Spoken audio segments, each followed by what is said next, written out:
विशाल news आपल्या आवडत्या चॅनलला लाईक करा आणि शेअर करा आणि सबस्क्राइब करा। नमस्कार आणि स्वागत आहे आपल्या सर्वांचं विश्व विशाल न्यूजमध्ये। विश्व विशाल न्यूजमध्ये आपण दरवेळी वेगवेगळ्या व्यक्तिमत्वांना भेटत असतो आणि आज देखील असंच अष्टपैलू व्यक्तिमत्व आपल्याबरोबर आहे, जे की सामाजिक क्षेत्रामध्ये कार्यरत आहेत, राजकीय क्षेत्रामध्ये कार्यरत होते, त्याचबरोबर मराठा आंदोलनामध्ये त्यांनी महत्त्वाची भूमिका बजावलेली आहे आणि रुग्णसेवक म्हणून त्यांचं खूप मोठ्या प्रमाणामध्ये काम आहे आणि त्यांना वेगवेगळ्या पुरस्काराने देखील सन्मानित करण्यात आलेलं आहे। अशा अष्टपैलू व्यक्तिमत्वाचं आपण आपल्या चॅनलमध्ये स्वागत करूयात। सर, तुमचं विश्व विशाल न्यूजमध्ये खूप खूप स्वागत आहे। धन्यवाद सर, खरं तर तुम्ही ग्रामीण भागामधून येता आणि एवढ्या वेगवेगळ्या क्षेत्रामध्ये कार्यरत आहात। कसं शक्य आहे, एक माणूस एवढ्या क्षेत्रामध्ये कसं काय कार्यरत राहू शकतो, काय सांगाल तुम्ही? कसं आहे, आपल्याला जे काम करायला आवडतंय ते मनातून ज्या गोष्टी आवडतात त्या गोष्टी करायच्या म्हणले की त्या कामासाठी वेळ नक्कीच उपलब्ध होतो। सगळ्यात महत्त्वाचं म्हणजे त्या कामाला आपण वाहून घेत असताना, सर्वस्वी वाहून घेत असताना मनातून त्याला वेळ दिला पाहिजे, आवड असली पाहिजे आणि आवड असली की सवड निघते आणि त्या कामाला यश नक्कीच मिळते। बरोबर आहे। आता तुम्ही रुग्णसेवक म्हणून खूप मोठ्या प्रमाणामध्ये काम केलेलं आहे, त्या संदर्भात काय सांगाल की कशा पद्धतीनं तुमचं हे काम असतं? रात्री बेरात्री पण तुम्हाला फोन येत असतील, तर कसं तुम्ही करता, काय सांगाल? रुग्णसेवेकडे वळण्या अगोदर महत्त्वाचं म्हणजे माझे वडील, मी कॉलेज जीवन जगत असतानाच सोलापूरच्या अश्विनी हॉस्पिटलमध्ये मयत झाले। त्यानंतर एकच वर्षानंतर माझ्यावर दुसरा आघात झाला, माझे चुलते पण मयत झाले। तिथून पुढे 1-2 वर्ष गेल्यानंतर माझी चुलती कॅन्सरमध्ये मयत झाली। म्हणजे 3 ते 4 वर्षाच्या कालावधीत आमच्या घरातील सर्व कर्ती मंडळी वेगवेगळ्या आजारात मयत झाली, त्याचे आघात माझ्यावर झाले। मग मी विचार केला की आपण या ठिकाणी एवढ्या मोठ्या संकटात सापडलो आहे, तर आपल्यासारखे आणखीन किती जण तर या संकटात नक्कीच सापडलेले असतील। आता आपण या संकटातून तर सावरायचंच, पण ज्यांच्यावर अशी वेळ येते त्यांना पण नक्की चांगल्या पद्धतीनं मदत करायची की त्यांना त्या गोष्टीला सामोरं जात असताना कुठल्याही गोष्टीची कमतरता भासली नाही पाहिजे। आणि तीच गोष्ट मला म्हणजे ज्या गोष्टी लोक असं म्हणतात की बाबा जे संकट येतात त्याच्यातूनच संधी शोधली पाहिजे, ही संकटं माझ्यावर आली होती। खरं तर ही संधी नाही, पण एक सेवा करण्याची संधी मला त्या ठिकाणी त्या गोष्टीतून मिळाली आणि मी तिथून मग विचार केला की आता इथून पुढल्या राहिलेल्या आपल्या जीवनामध्ये आपण रुग्णसेवा करायची आणि ज्यांना ज्या पद्धतीची गरज आहे ती गरज परिपूर्ण रीतीनं त्यांना वेळ देऊनच पूर्णत्वास न्यायची। बरोबर। जाधव साहेब, मला तुम्हाला एक प्रश्न विचारायचा आहे। रुग्णसेवेमध्ये कार्यरत असताना एखादा असा प्रसंग तुम्ही सांगाल का किंवा ज्याच्यामधनं तुम्ही खूप भावनिक झाला असाल किंवा आपण मदत केली म्हणून त्या रुग्णाचे प्राण वाचलेले आहेत, असे काय प्रसंग सांगाल का? आणि दुसरी महत्त्वाची गोष्ट अशी आहे की तुम्ही आजपर्यंत किती रुग्णांना मदत केली याचा काय अंदाज आहे का? आत्तापर्यंत मी ऑपरेशन असतील वेगवेगळे, जसं हात मोडला असेल, पाय मोडला असेल, किडनीचा असेल, किडनी स्टोनचे असतील, डोळ्याचे असतील, असे 3,500पेक्षा जास्त ऑपरेशन केलेत। हां, आणि सगळ्यात महत्त्वाचं म्हणजे दवाखान्यासाठी लागणारे महात्मा फुलेचं प्रमाणपत्र असेल किंवा त्या मुख्यमंत्री सहायता निधीसाठी लागणारी कागदपत्र असतील, त्यासाठी मी जवळपास आत्तापर्यंत 6 ते 6,500पेक्षा जास्त रुग्णांना मदत केली। सांगायचं झालं तर प्रत्येक प्रसंगातून मला मी भावनिक होतो, का तर ती वेळ तशी आलेली असती आणि त्या रुग्णाला मदत झाल्यानंतर तो रुग्ण ज्यावेळेस घरी बरा होऊन येतो किंवा डिस्चार्ज होतो त्यावेळेस त्यांच्या नातेवाईकाचा फोन येतो ना मला की तुमच्या मदतीमुळं हे शक्य झालं, त्यावेळेस मात्र मला खूप मनस्वी आनंद होतो। आज माझाच एक वर्गमित्र रुईभरी येथील चव्हाण नावाचा, त्याच्या वडिलांना अटॅक आला होता। उस्मानाबादच्या एका हॉस्पिटलमध्ये ते तात्काळ त्यांना उपचारासाठी दाखल केलं, त्या ठिकाणी उपचार घेतले, प्रकृती स्थिर केली आणि डॉक्टरांनी सांगितलं की त्यांना अँजिओग्राफीनंतर बाबा 3 ब्लॉकेज आहेत आणि त्यांना बायपास सर्जरी करावी लागेल। वय 83 वर्ष होतं आणि त्यांच्याकडं घरची परिस्थिती अत्यंत हालाकीची, जवळपास 4.5-5 लाख रुपये त्या ऑपरेशनसाठी खर्च होता, ते भरू शकत नव्हते। डॉक्टरांनी त्यांना सांगितलं की योजनेतून ऑपरेशन होईल पण त्याला रेशन कार्ड लागेल। त्यांच्याकडं रेशन कार्ड नव्हतं, 3 दिवस सलग तहसील कार्यालयात सुट्ट्या होत्या आणि त्यांच्या एका मित्राकडून मला ही अडचण समजली। त्यावेळेस मी तात्काळ धावत आलो तहसील कार्यालयात गेलो, साहेबांना विनंती केली व असं असे अडचण आहे आणि आपण रेशन कार्ड द्यावं लागेल, भले सुट्टी असेल तरी. त्यांनी सुट्टी असतानासुद्धा तहसील कार्यालयात येऊन मला ते रेशन कार्ड उपलब्ध करून दिलं, जे की त्या मुलाच्या म्हणजे माझ्या मित्राच्या बहिणी व ते भावाभावांचा निर्णय झाला होता की कितीही दिवस जगतील तरी जगतील, पण आपण यांना घरी घेऊन जाऊ. का तर दवाखान्यात जायला पैसे नाहीत आणि कागदपत्र पण नाहीत, म्हणजे दोन्ही गोष्टीकडून आपली कोंडी झालेली आहे. तर आपण घरी घेऊन जाऊन जेवढे दिवस जगतील तेवढे दिवस सेवा करू. मी त्यांना ते रेशन कार्ड उपलब्ध करून दिलं. त्यांची सोलापूरमध्ये बायपास सर्जरी झाली, त्याच्यासाठी जवळपास $5.5 लाख खर्च आला. तो योजनेमधून त्या रेशन कार्डामुळं फ्री ऑफ कॉस्ट झाला. सगळ्यात महत्त्वाचं सांगायचं म्हणजे ते 4 वर्ष झाले आज एकदम ठणठणीत आहेत. त्याच्यातून जी गोष्ट मला पाहिजे ती सगळ्यात महत्त्वाची गोष्ट म्हणजे मला त्याच्यातून मनस्वी आनंद होतो की आपला कुठंतरी या जीवन जगत असताना आपल्यामुळं कुठल्या तरी एखाद्या रुग्णाला प्राण वाचले असतील, ब्लड उपलब्ध झाला असेल. आता रक्तच्या बाबतीत सांगायचं झालं तर सिझेरियन पेशंट असतील डिलिव्हरीचे, जवळपास मी 150पेक्षा जास्त पेशंटला आत्तापर्यंत त्या ठिकाणी ब्लड उपलब्ध करून दिलं आणि त्यांच्या मोफत डिलिव्हऱ्या केल्या. पण ती वेळ अशी असती की तेवढ्या क्षणार्धात त्यांना ब्लड पाहिजे असतं आणि वेळ प्रसंगी असा आला की ब्लड बँकेत ब्लड शिल्लक नसायचं, शेवटची बॅग शिल्लक असायची. त्यावेळेस त्यांनी डोनर आणा म्हणायचे. मी रेग्युलर कधीच रक्तदान केलं नाही, पण माझ्या त्या मातेला अडवणूक झालेल्या ब्लडसाठी त्या मातेसाठी मी आजपर्यंत कुठलाही फोटो न काढता मात्र त्या ठिकाणी मी ब्लड दान करतोय, ज्याचं कधीच मी मार्केटिंग करत नाही किंवा फोटोसुद्धा स्टेटसला ठेवत नाही किंवा सांगत नाही. निश्चितच तुम्ही खरं तर असं समाजसेवेमध्ये काम करणारे आहात, अतिशय चांगले तुम्हाला वाटतं ही चांगली गोष्ट आहे. पण तुम्ही जे काम करता त्यावेळेस तुम्हाला प्रशासकीय अधिकारीसुद्धा त्याची दखल घेतात, मदत करतात. म्हणजे आपण जर चांगलं काम करत असू तर त्याची सर्व समाजात दखल घेतली जाते.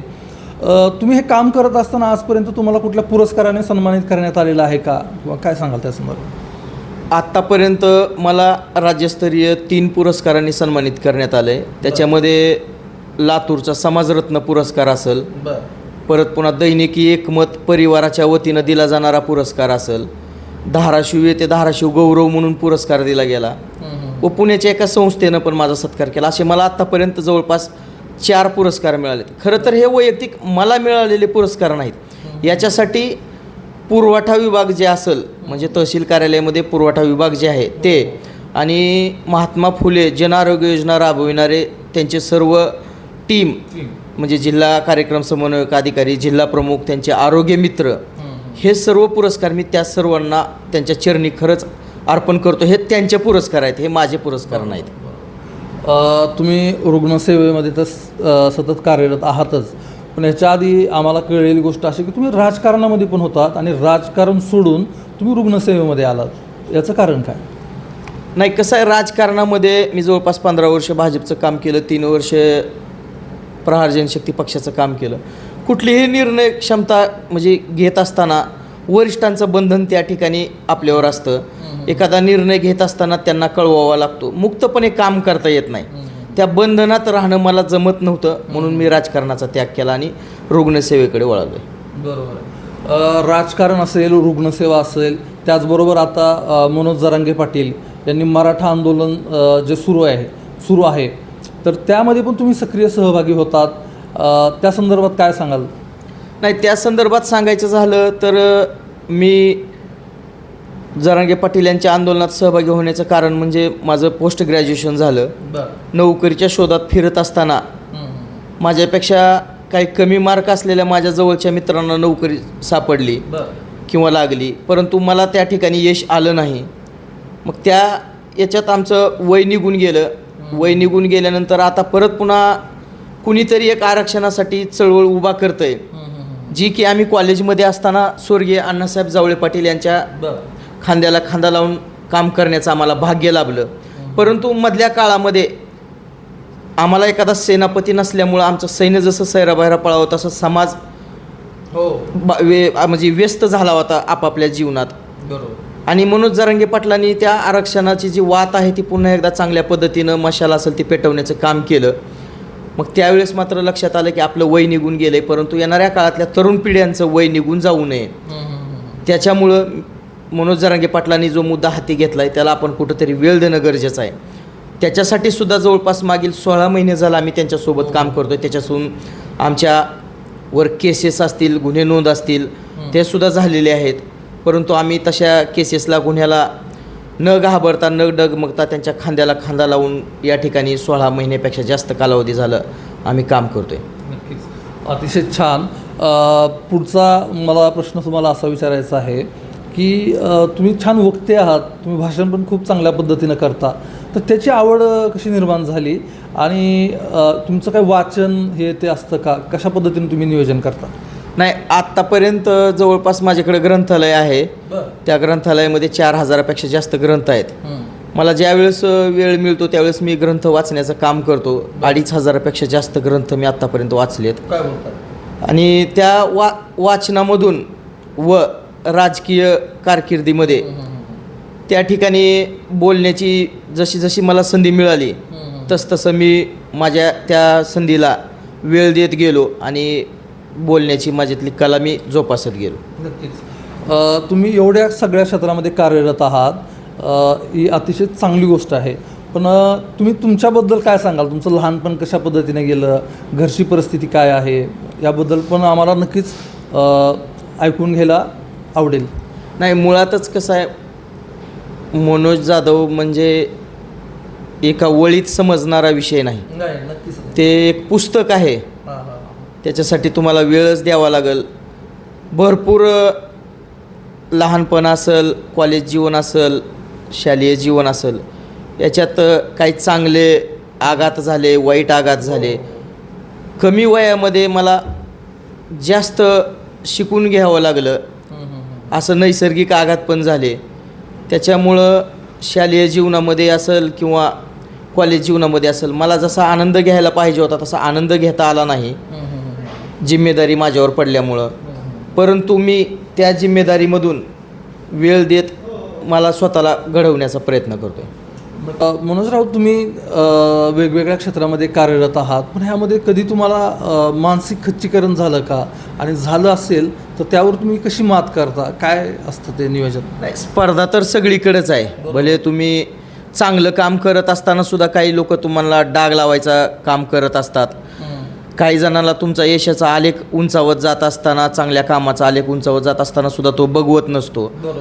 तसे विरोधक हे असतातच. परंतु त्याच्याकडं कानाडोळा करून त्याला वेळ न देता आपण आपल्या स्वतःच्या कर्तृत्वावर जर विश्वास ठेवून काम करत राहिलो तर मला असं म्हणावंसं वाटतं की ज्यावेळेस तुमचं चांगलं काम असतं त्यावेळेस सुरुवातीला विरोध होतो, परंतु तुमच्या प्रामाणिकपणावर व तुम्ही तुमच्या स्वतःच्या आत्मविश्वासावर टिकून राहून जर कामाचा आलेख उंचावला, एक यशापर्यंत घेऊन गेलात, तर त्या कामाची दखल घेऊन तुम्हाला जर कुठले पुरस्कार मिळत असतील, काय होत असेल, तर त्यावेळेस तुमच्या कामाला ज्यांनी विरोध केला ते विरोधक व नियतीही तुमच्या कामाला यश मिळवण्यासाठी, हातभार लावण्यासाठी नक्कीच पुढे येत असते.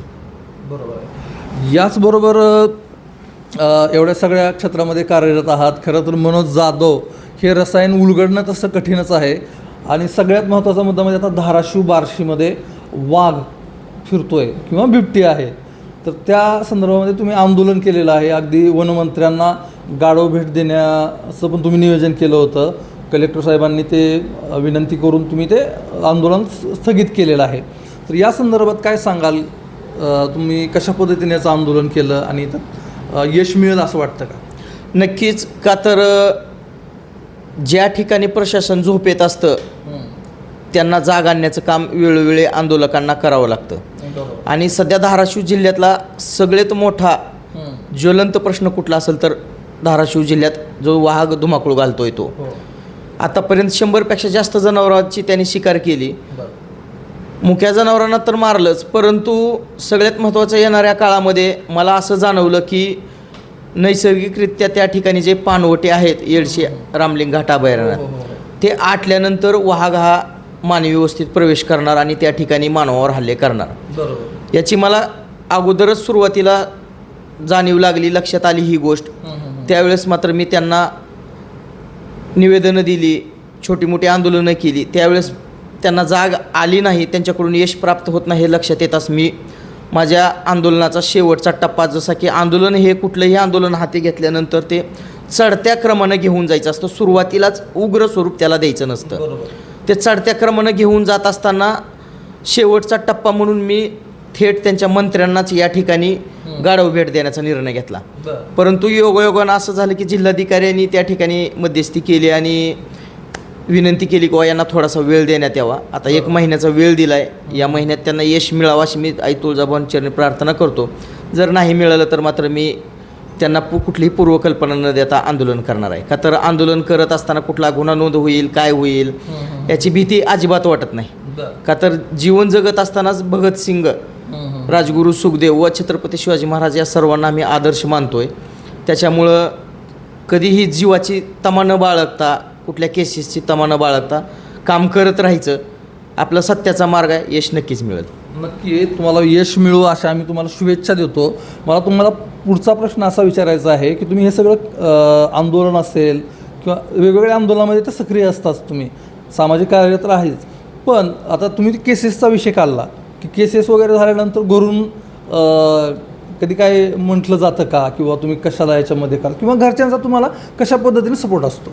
नाही, आता रुग्णसेवेचा विषय काढला तर रुग्णसेवेसाठी घरच्याचा संपूर्णपणे सपोर्ट आहे. जरी समजा मी योगायोगानं कुठे एक 10-20 मिनटासाठी बाहेर गेलेलो असेल आणि एखाद्या दवाखान्याचा फोन आला तर घरची घरातलं काम सोडून मला बोलवून घेण्यापर्यंत ते पण स्वतःला वाहून घेत आहेत. म्हणजे माझ्या चांगल्या कामाला ते मदत करत आहेत. पण आंदोलनामार्फत जर केसेस झाल्या तर फक्त त्यांना भीती याची वाटते की आपल्या मुलाला आता जेलमध्ये जावं लागेल, शिक्षा लागेल. बाकी त्यांना म्हणजे अशी भीती बाकीच्या गोष्टीची कुठल्या वाटत नाही. का तर अर्थकारणासाठी मी घरच्यांसाठी छोटा मोठा व्यवसाय उभा केलेला आहे, त्याच्यातून त्यांचं अर्थकारण भागतं आहे. पण सगळ्यात महत्त्वाचं म्हणजे शेवटी मी पण त्यांचा मुलगा आहे. पण सुरुवातीच्या 1-2 केसेसमध्ये त्यांना भीती वाटली, पण नंतर मात्र त्यांना पण सवय झाली. आता मी केसेस, आंदोलन आणि पोलीस हे जे चक्र आहे त्याच्यामधून आता त्यांना पण एक प्रकारे सवय झाली की या गोष्टीतून आता काय नेमकं मुलाला होऊ शकत नाही. का तर त्याच्या पाठीमागं सत्याची ताकद आहे. भले केस होईल, जेल होईल, 4 दिवस आत होईल, बाहेर होईल, पण नक्कीच त्याचा विजय होईल. नक्कीच. मनोजराव, तुम्ही विश्वविशाल न्यूजवर चर्चा केली त्याबद्दल आपलं मनापासून आभार व्यक्त करतो आणि तुम्हाला तुमच्या सर्व कार्यासाठी अगदी मनापासून विश्वविशाल न्यूजची संपूर्ण टीम शुभेच्छा देते.